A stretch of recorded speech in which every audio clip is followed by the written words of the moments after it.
It is 10 o'clock. This is Sky News. It's 10, our top story. Israeli settlers condemned by the international community and their own government for a deadly attack in the West Bank.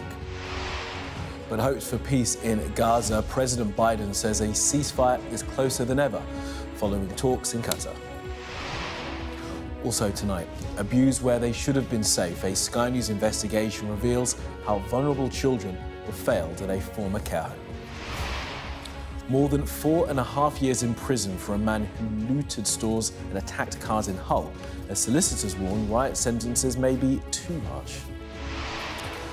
Ukraine continues its offensive inside Russia, officials claiming their advances in 11 days outstrip those of Vladimir Putin's forces all year. Plus, plans for more disruption on the railways just a day on from a pay deal for drivers. In the sport, Manchester United kick off the new Premier League season with a late win over Fulham. And we'll take a first look at tomorrow's front pages in our press preview from 10:30.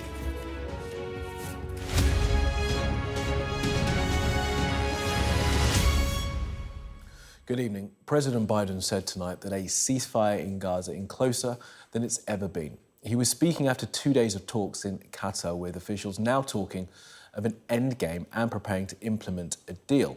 But the talks took place without Hamas, and the backdrop to the discussions was an attack on a Palestinian village in the West Bank, condemned by the international community as well as Israel's Prime Minister.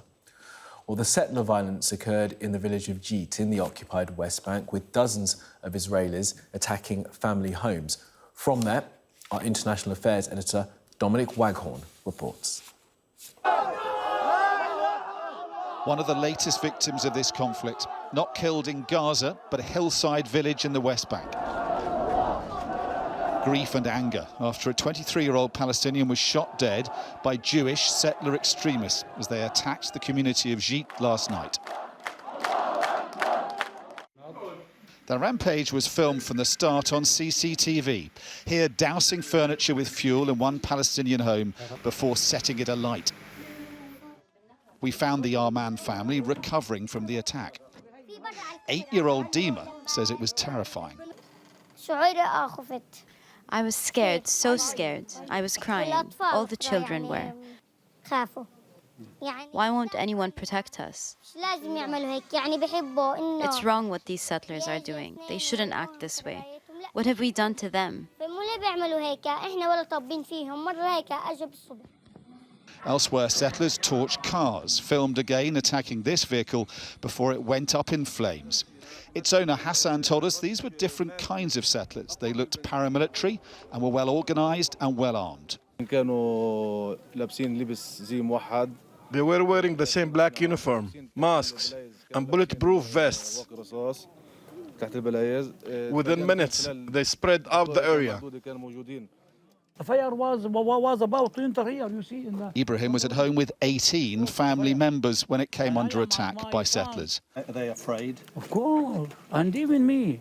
We were inside the house about 1 hour. And here the fire was about to enter the house, you see. We were about to die, all of us. The Israeli military, whose outpost overlooks the village, say soldiers arrived soon after the start of the attack. Not true, we were told. The IDF stayed out of the village and stopped ambulances coming in. The Israeli government has condemned this attack, but since October the 7th, Jewish settlers have carried out hundreds of them with almost complete impunity. And critics say that while far-right extremists remain in that government, their supporters will remain emboldened to carry out more of them. While the West Bank goes up in flames, hints from US President Joe Biden of progress in Gaza ceasefire talks. And we are closer than we've ever been. I don't want to jinx anything. Talks continue next week. Not good enough, says this veteran Israeli negotiator. For heaven's sake, why did they waste so many months, 3-4 months, in order to negotiate it seriously today? And now they are having another meeting in a week from now. For now, there's no let-up for the people of Gaza. Thousands again forced to leave previously safe zones. The longer the talks go on, the greater the chance of events and extremists upending progress. Dominic Waghorn, Sky News, the West Bank. Now, the United States and the United Nations have both told Israel that settlements in the West Bank are illegal. Despite this, settlement building in the occupied territories has expanded by a record amount since the war in Gaza began. Sabah Chowdhury explains. Even before the war in Gaza raised tensions between Israeli settlers and Palestinians, 2023 was set to be the West Bank's deadliest year on record. Since then, the violence has only escalated. UN figures show that whilst 2023 saw the highest number of Palestinians killed by Israeli forces or settlers, 2024 is already on course for the same. The red bars at the bottom here show the number of deaths until August of that particular year. Now, if we look at 2024, as you can see over here, deaths already far more than at this time compared to previous years.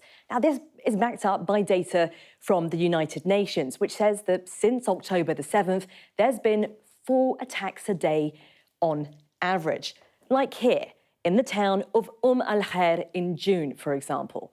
Now, Israel's settlements are considered illegal under international law, a position backed by not only the International Court of Justice, but also the governments of the UK and US. Israel, however, has consistently disputed this, and so expansion has continued. Now, this was the picture, for example, in 1987. The purple-coloured dots here are the areas where there are settlements. Over the next 30 years, the expansion of Israeli settlements continued at speed. On coming to power, for example, in December 2022, Prime Minister Benjamin Netanyahu's right-wing government made the expansion of Israeli settlements in the West Bank a top priority, which we can see on the ground here as the number of settlements increased. Now, last year was a record year for settlement house building. Nearly 12,500 settlement housing units had passed planning stages, and now there are currently around 700,000 settlers in the occupied West Bank. Rights groups say that arrests for settler violence are rare and that prosecutions for them are even rarer. For example, of the 1,620 complaints tracked by the organisation Yesh Din since 2005, just 9 have resulted in full convictions. Now, none of the 85 cases brought last year, I should say, have resulted in charges. Now, the statistics, they're bleak.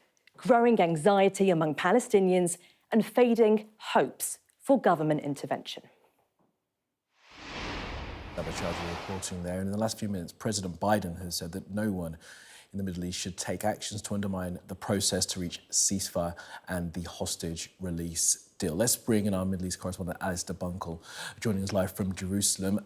Ali, US officials are talking now of an end game. Are they right? Very, very optimistic. The White House tonight, President Biden saying they're as close to a deal as they have been in a long time. Hamas, though, releasing a statement this evening, much more sceptical. They say that they don't believe that Israel is serious about a deal, and they are reinforcing their position that any agreement has to be based on the proposal put forward by the White House some months ago. Like, I would expect this. If it is the truth that the two sides are getting closer to a deal, then you would expect both sides to sort of entrench themselves in their positions in the hope that they will get the best deal out of it. There is so much riding on these talks for 3 leaders, for Benjamin Netanyahu's political survival, for Yahya Sinwar's actual survival, and for Joe Biden, who's invested a lot in this, for his legacy in his final months as US president. There's the lives of the hostages still being held inside Gaza, the lives of the civilians who have paid such a massive price during 10.5 months of war. And so this deal that is being hammered out is going to be complicated, and it will be rocky. I texted an Israeli very close to the negotiating team earlier on, and I asked him how it was going. And I might normally expect some sort of guidance. This time, the reply was, I'm reluctant to say anything. Anything that I say could be misinterpreted by one side or the other, and there's lives at risk here. And actually, I saw that as being quite a positive message. That was a message that I read, that Israel and the team is very serious about what's going on, and they believe there might be a chance. The Israeli team are back here now. They'll confer with Benjamin Netanyahu. Hamas will confer with Yahya Sinwar, and they'll come together again in Cairo a week today. Alistair Buncombe in Jerusalem. Now, harrowing accounts of abuse at the very place where children were supposed to feel safe. A Sky News investigation has revealed a series of failings at a care home in Kent. No one has ever been charged over the abuse that took place at Sandy Ridge, but there are calls now for the case to be reopened. Our correspondent, Alice Porter, has spoken to victims telling their story for the first time, and a warning. Alice's report contains distressing content and descriptions of child abuse. The physical and the sexual abuse was on a daily basis. Amanda and her siblings say they were trafficked by a paedophile ring from South London to Kent in 1979. Costa Villa and Sandy Ridge were children's homes run by Dennis and Anne May. Multiple people allege they were sexually assaulted by the couple and have spoken to Sky News for the first time. At this point, I've got no clothes on, and he's touching my private parts and my backside with his fingers. Dennis and Anne relied on one person to help cover up the abuse. Charlie Elliott, a senior Lambeth social worker. A confidential document from Lambeth Children's Services in 1996 shows multiple children disclose the abuse to Charlie Elliott, but he took no action. Eventually, the couple were arrested after multiple allegations were made. But Charlie Elliott pressured victims not to speak out, and concerns were raised that he was blocking the investigation. But Dennis and Anne May were never charged. The homes were closed down. The couple later passed away, along with Charlie Elliott. It means no one has ever been brought to justice. The victim's lawyer is now pursuing legal action against Kent Police. This was either police incompetence, which means that we would be considering a claim for negligence. We're also thinking about a second claim, which is to pursue misconduct in public office. Kent Police say they're committed to protecting victims of child abuse. Between 2017 and 2022, they carried out a thorough investigation, which included revisiting a 1995 investigation into similar reports of offences at the home, which, at the time, the CPS decided could not progress, as there was no realistic prospect of conviction. In 2022, the CPS said that, due to weaknesses in the evidence, there was no prospect of conviction, so the case did not proceed. And officers kept witnesses informed about the rationale behind the case not progressing to trial. Thanks to the Shirley Oak Survivors Association, Lambeth Council opened a compensation scheme which has paid over £100 million to survivors and have apologised to victims who were in their homes. But sisters Winnie and Rose aren't eligible for the scheme as they came from Brent in North London. They're now fighting for compensation. I was forced, and so was another child, for us to abuse each other.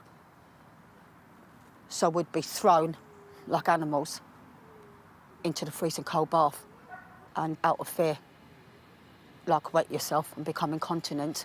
It's really important to get some kind of justice and recognition, because we were meant to be safeguarded and we weren't. Brent Council say they're sorry about the sisters' trauma and are willing to work with the family. Not everyone has been able to endure the abuse. Amanda's brother Jason was raped by Dennis May and died, aged 35, from an accidental overdose. For the children who survived growing up in these homes, the trauma will be with them for the rest of their adult lives. Now, they want justice, answers, and accountability. Alice Porter, Sky News. Now, around 90 adults have so far been sentenced for their part in the riots which followed the Southport attack. 3/4 of them received a jail sentence of more than a year. 8 have been sent to prison for 3 years or more. The government's promised to come down hard on those involved, and in some cases, justice has been delivered in a matter of days. But solicitors have cast doubt on some of the sentences being handed down. Our Home Editor, Jason Farrell, reports. John Honey throws a tree at the police, then attacks a car, then smashes a window with a chair, and to complete his day, does some looting of what looks like soap dispensers in a cosmetics store, Lush. He was jailed for 4 years and 8 months, one of the longest sentences handed out yet. The riots have been quelled, and tough, rapid justice has played its part. But can the system handle all these additional prisoners? In July, we had about 700 prison spaces left in men's prisons. We've added a few new spaces onto that, but we've also sent around 500 people to prison since then. So we now have really only a few hundred spaces left. So far, 460 people accused of being involved in the disorder have faced justice. Today, some of this Sky News footage from the riots in Whitehall was shown at Inner London Crown Court. Among those sentenced here was 22-year-old Charles Smith, who pleaded guilty to a fray. The court was showing footage of Smith, and he was being threatening, raising his fists, shouting at the police, calling them scum, but there was no actual violence. Still, he was sentenced to 23 weeks in prison. His barrister told me afterwards, in normal circumstances, it would have been a suspended sentence. But context is everything. Judges across the country say the widespread disorder was an aggravating factor, as spelled out in the sentencing of James Gettings and Philip Holborn for racist and religious abuse in Leeds. Given the context in which this incident occurred and the nature of your conduct, which was designed to increase racial and religious hatred at a time of heightened social tension, an immediate custodial sentence cannot be avoided. The Sky News analysis shows just 5% of offenders are women. 70% are men in their 20s to 40s. The youngest involved were aged 12. The oldest is 69-year-old William Nelson Morgan, who got 2 years and 8 months for his role in the Southport riots. The most common offence is violent disorder, although 9% of sentences related to online communications. The vast majority are going to jail, with over 50% getting 2 years or more. I promise you, we're clear. There's 10 to 1. We're overrun you easy. Roger Hayward told police his mob could overrun them, and he was later arrested after causing havoc in Blackpool. Roger, you're under arrest for a breach of the peace. You don't have to say anything, mate. He was sentenced to 30 months for, among other things, assaulting an emergency worker. England's prisons are nearly full, but it seems they will make space for people like Hayward. England! Jason Farrell, Sky News. Now, Ukrainian authorities are urging evacuation from a city in the east, despite their continued success of the incursion into Kursk in Russia. They've told Ukrainians to speed up leaving Pokrovsk as the Russian military closes in on what has been one of Moscow's key targets for months. It comes as Ukrainian troops continue their advance in Kursk. As you can see from this map, since Monday, Ukraine has continued its control of the region and expanded it. Ukraine's top military officials says they've seized over 1,000 square kilometres, and their advances in 11 days exceed those of Russia's forces all year. The Ukrainian Air Force has also destroyed a bridge running over the same river in Kursk. That's according to Russia's state-run TASS news agency. It could hinder civilian evacuations. And Ukraine has released footage taken on the first day of its incursion. Tanks can be seen moving through the region, with Russian soldiers appearing to surrender. Now, rail and plane passengers are going to face more disruption just a day after a significant pay deal for train drivers Walkouts are planned on the East Coast main line every weekend in autumn, and Border Force staff are due to take industrial action at Heathrow throughout the next month. While the Conservatives have jumped on these announcements, saying the government has been played by its union paymasters. Our political correspondent Tamara Cohen reports. If you regularly take the train, you'll no doubt have felt the impact of 2 years of on and off strikes. Labour came in promising to bring them to an end. The new Transport Secretary celebrated the government agreeing a deal with the train drivers' union ASLEF, saying, "I promised we'd move fast and fix things, and that's what we've done." But just a day later, the union announced that drivers on the LNER line, going from here at London's King's Cross to Edinburgh, will be striking every weekend from September to mid-November. They allege bullying and breaking of agreements by their management. Alan Jones has covered industrial relations for 30 years. Completely separate dispute. This is about what ASLEF are saying is a complete breakdown in industrial relations. But, nonetheless, yet again, it will cause a lot of problems for travellers. The strikes are on a weekend, so it'll affect people going to a sports event or out visiting or to some kind of hospitality event. And as I said, it's a bit of a surprise and a bit of a reversal of what's been happening since Labour came to power. LNER say they will try and minimise disruption for passengers. But those we spoke to at King's Cross had mixed feelings. I think it's a bit unfair because there's plenty of people in a lot of other jobs that would love a pay rise as well. I have a lot more sympathy for doctors and nurses than I do for train strikers, to be honest. If I was getting 60,000 a year, I would be happy rather than striking to get another 15%. I think it's unfair. Well, I'm delighted it's come to an end. Obviously, it's been inconvenient for everyone, but my thoughts really are with the drivers, and I'm just really proud that they've stuck it through, and I'm delighted that this breakthrough has happened. The Department for Transport say the strike news is extremely disappointing and stress that the dispute is local and not about pay. But it's not just bad timing. The train drivers were offered almost 15% over 3 years. Next week, the boss of the RMT union will be meeting ministers and says his members should have the same. The Conservatives have seized on it. I think it's a taste of what's to come under a Labour government that's in hock to the unions. A day after they've prioritised their union paymasters over pensioners with that bumper pay increase that we have all heard about, not only have they given them money, but actually not forced them to change any of their working practices that the Conservative government was so determined to get changed to help passengers, the unions are right back at them. Also today, hundreds of Border Force staff at Heathrow Airport announced 23 days of industrial action at the end of the summer holidays in a dispute over new rotas. Resolving long-running transport strikes could still be a bumpy ride. Tamara Cohen, Sky News, Westminster.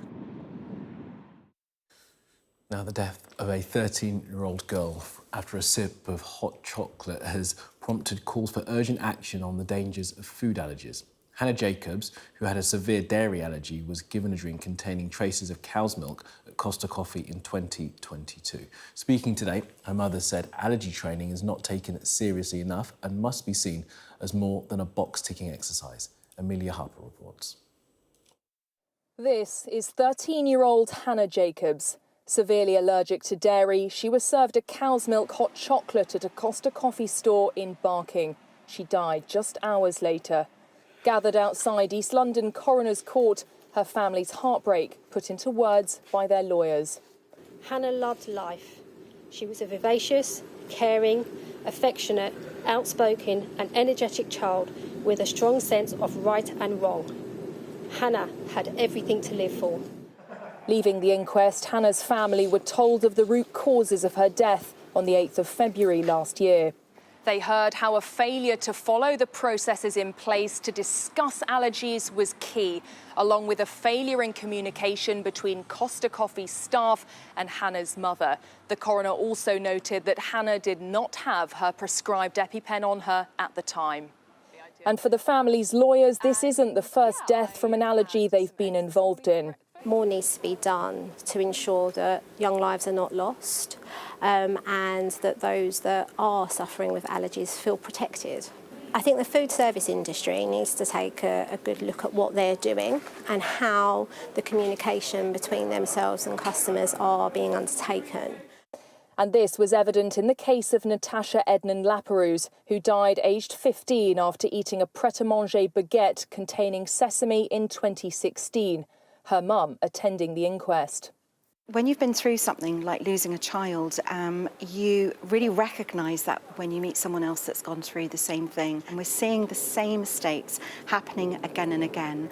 It actually makes you angry that this is still happening.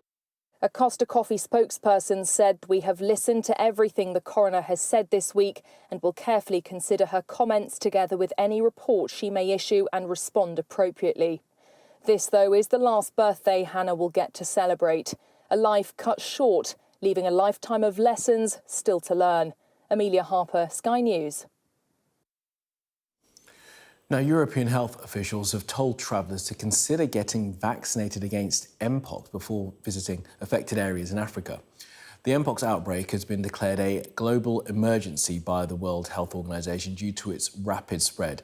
Doctors in Pakistan have identified a new variant of the disease there. Sweden reported a case yesterday.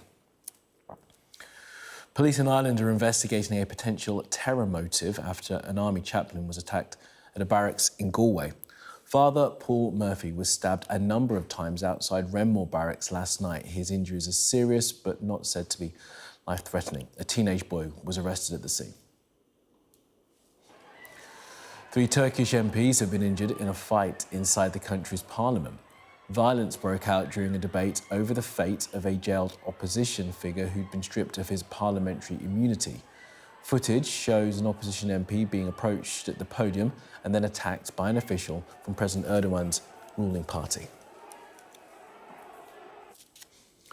Now, a victim of the infected blood scandal has described a government compensation offer for children experimented on without their knowledge as derisory and insulting. More than 30,000 people in the UK contracted HIV or hepatitis after being given contaminated blood products in the 70s and 80s. Well, the government announced updates to the compensation scheme today. Some victims could be awarded up to £2.7 million, but for some, the figure could be significantly lower. Our health correspondent Ashish Joshi reports. Glenn Wilkinson's life was destroyed after routine dental treatment using contaminated blood products infected him with hepatitis C. The potentially deadly virus gave him liver disease and left him needing extremely aggressive cancer treatment. You can imagine being on chemotherapy multiple times over multiple months and multiple years. That's what it felt like, and it left my body in a terrible state. Glenn is one of the 30,000 victims of the infected blood scandal. In May, after decades of fighting for the truth, Sir Brian Langstaff delivered a damning report calling for immediate compensation. But Hep C survivors feel they've been betrayed by the government with lower payments than other infected victims. We just feel outraged. We're actually livid with anger. After all these decades of fighting, after going through a 6-year-plus inquiry and being vindicated on everything that we've said, that the government are offering such paltry figures for hepatitis C victims. The government says it has accepted almost all of the 74 recommendations made following a consultation process with victims, including allowing current support scheme payments to continue alongside compensation, a social impact award for those who suffered the stigma around the scandal, and an extra £15,000 for individuals subjected to medical experiments without their knowledge. Richard Warwick was a child experiment. Along with his haemophiliac classmates, Richard was infected with HIV and hepatitis B as part of a secret trial. I don't know where they've got this £15,000 figure from. To us, it seems exceptionally low for what was done to us as children from the ages of 10 at the school. I think it's derisory and, frankly, insulting. After decades of lies and cover-ups, for some victims of the infected blood scandal, the fight is over. But for others, the exhausting battle for justice will not stop. Ashish Joshi, Sky News. Now, for some, it might feel like it's never been away, but the new Premier League season kicked off tonight with Manchester United leaving it late to win their opening game against Fulham. The game looked to be headed for a goalless draw until 3 minutes from time when the debutant Joshua Zirkzee came off the bench to score. He's one of a few new faces brought in by Erik ten Hag. It's a win for the FA Cup holders on the opening night, and there are 6 more